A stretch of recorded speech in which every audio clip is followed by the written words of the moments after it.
The consequences were catastrophic. President Harry Truman authorized the use of atomic weapons. Hiroshima and Nagasaki were destroyed within days. Then, the Soviet Union declared war, citing Japan's refusal to make peace. Faced with nuclear devastation and a new enemy, surrender now seemed inevitable.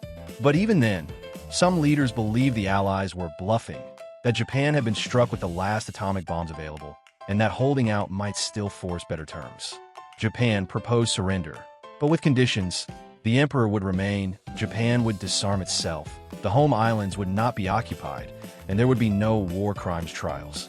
Suzuki pushed to keep only the emperor clause. Emperor Hirohito agreed, and the offer was sent. The Allies rejected it immediately. Unconditional meant unconditional. This rejection sent shockwaves through the army. Rumors spread that Japan would be turned into an American puppet state. For some officers, only one option remained: stop the surrender by force. Mid-ranking officers began moving troops into Tokyo.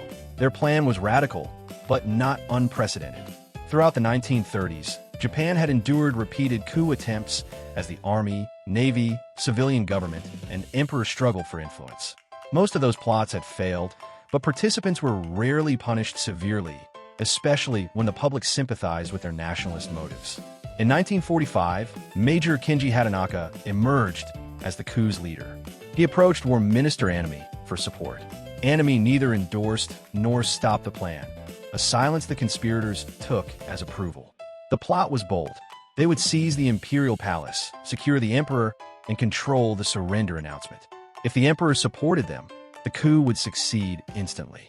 If not, they claimed he was being manipulated by weak advisors and would replace him with his son, young enough to control.